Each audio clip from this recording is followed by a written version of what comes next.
de outubro, sexta-feira, aula de língua portuguesa. Nós vamos trabalhar com os sinais de pontuação.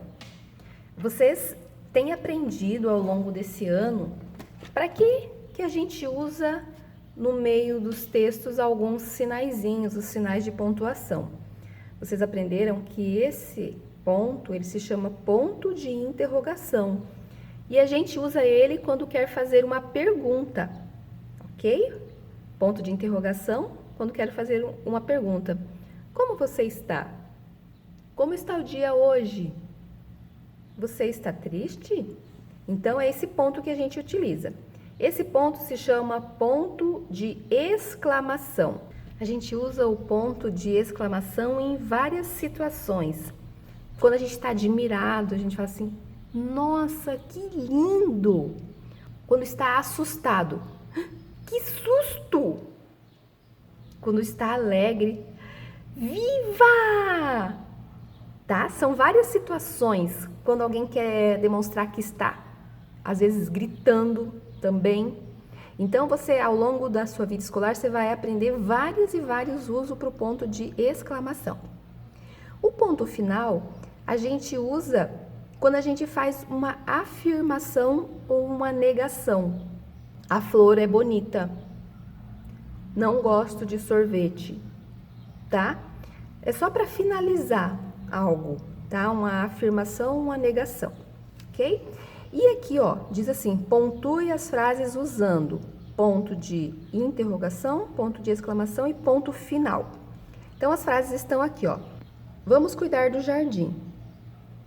Agora, essa aqui você já consegue saber, ó. Quantos anos você tem? Quantos anos você tem? Você está vendo que você está fazendo uma pergunta, né? Quantos anos você tem? Então, que ponto você vai usar? Que lindos animais! Quando você está admirado, que ponto você usa? Aqui. Onde estão os bichos? Que ponto é? Hoje vamos brincar. Que ponto é? Que susto! Agora nós vamos então para o nosso ditado. Hoje eu vou fazer o ditado um pouquinho diferente.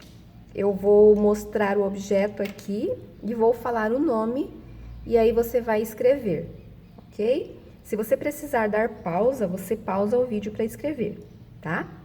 Número 1, primeiro objeto, lapiseira, lapiseira. Número 2, canudo, canudo. Número 3, giz branco, giz branco. Número 4, tesoura, tesoura. Número 5, massinha, massinha. Número 6, pincel, pincel. Número 7, dicionário, dicionário. Número 8, apagador, apagador. Número 9, cola, cola. O 10 e 11 você vai fazer uma frase. Faça uma frase que tenha a palavra livro. Tá? Dá uma pausa e faça uma frase que tenha a palavra livro. A outra frase deve ter a palavra letras. Outra frase com a palavra letras.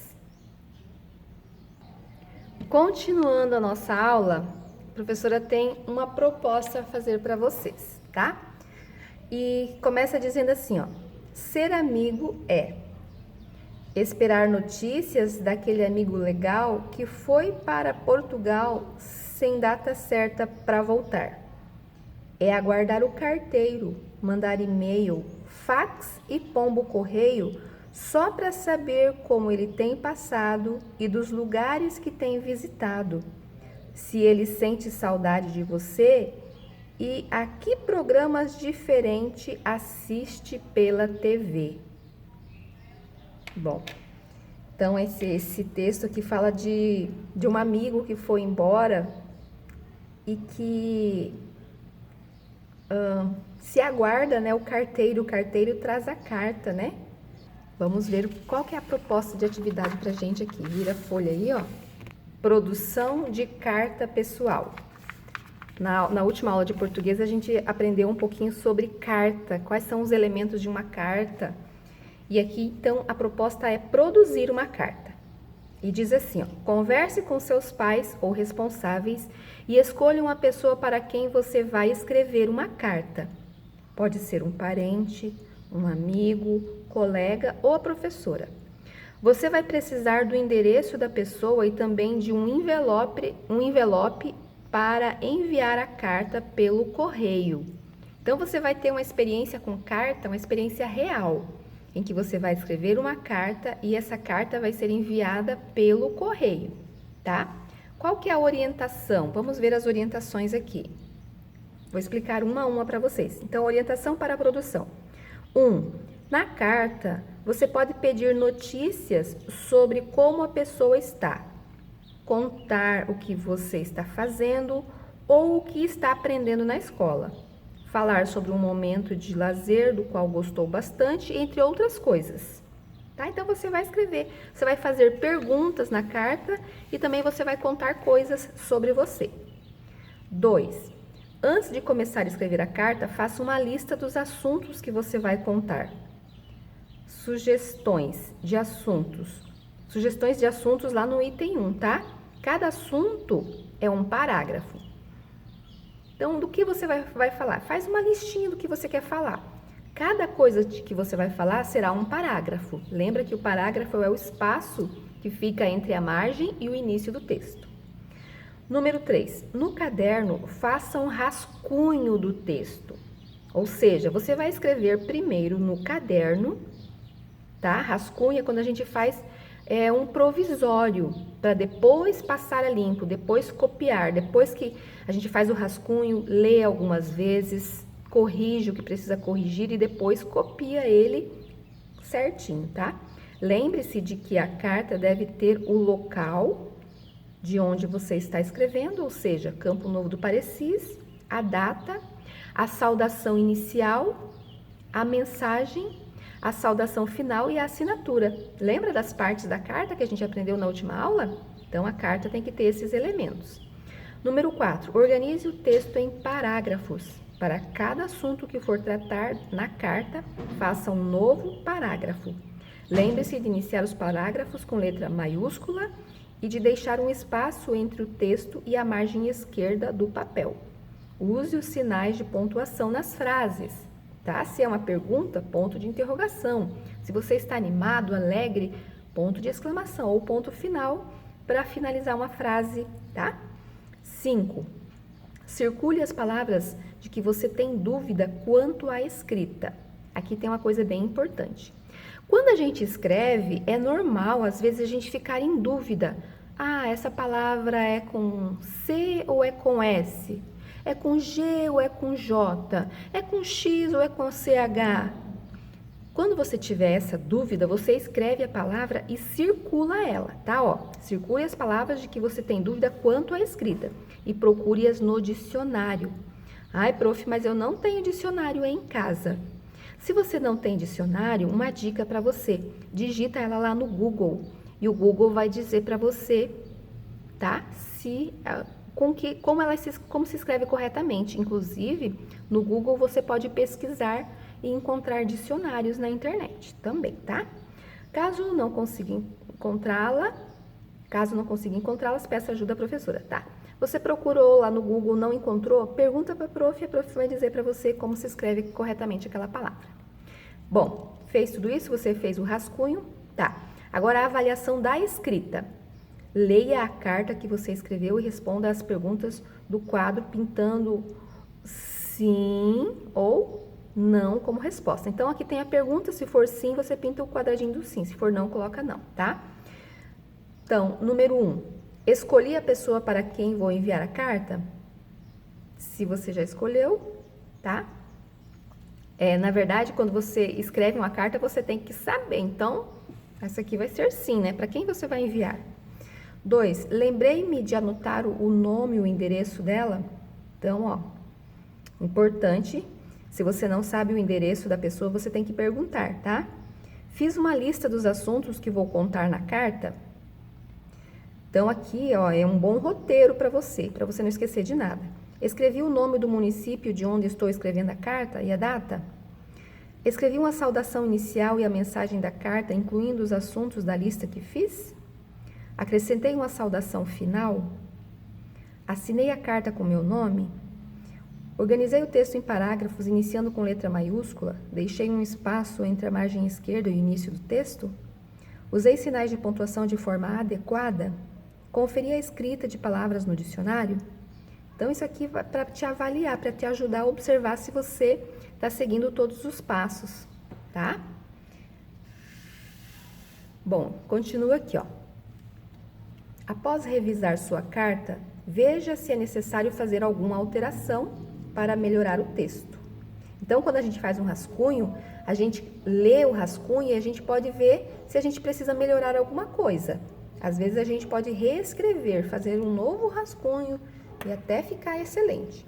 Depois, passe a carta limpo em uma folha à parte. Então, o rascunho você fez no caderno, a carta você vai escrever, pode ser no caderno, só que daí vai ter que destacar a folha, tá? Se você não tiver uma folha separada.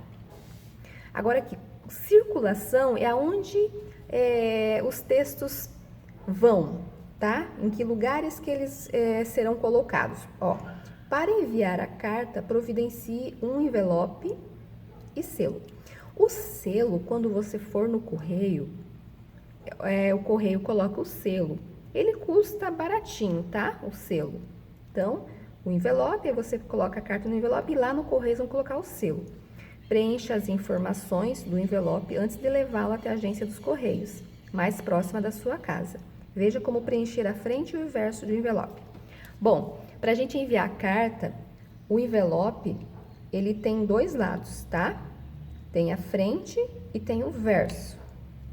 Lá na frente do envelope, ó, na parte da frente do envelope devem ser escritos o nome do destinatário, para quem? E o endereço dele, tá? Então, aqui, ó, para Liana Oliveira. E aqui já vem o endereço, Rua das Rosas, número 97. Então, tem que ter o nome da rua, o bairro das Flores, o nome da cidade, São Paulo, que está lá no estado de São Paulo, e o CEP, que é um número, tá? Precisa desse número. Agora, no verso, vai as informações do remetente, quem tá mandando, ó. No verso do envelope deve ser escrito o nome do remetente e o endereço completo dele. Então, ó, quem que tá mandando essa carta? Bento G. dos Santos. O endereço dele é Avenida das Acácias, número 147, bairro dos Pinheiros, Goiânia, Goiás, CEP, tá? Então, ó, como que preenche a frente? É para o destinatário. O verso é o remetente. Após preencher o envelope, é só colocar a carta dentro dele, colar, e lá no correio eles vão colocar o selo, vão selar. Acompanhado de um familiar, vá à agência dos correios mais próxima e envie a carta. Depois torça para receber logo a resposta. Bom, depende da pessoa para quem você vai escrever, a pessoa vai responder para você, tá? Ela vai ter o seu endereço, porque quando você colocou lá no remetente o seu endereço, ela vai copiar o seu endereço e vai enviar uma resposta para você. Se alguém não responder, não fique triste, tá? Mas é educado respondermos uma carta quando nós recebemos, ok? Bom trabalho, espero que gostem dessa atividade. Tchau, tchau!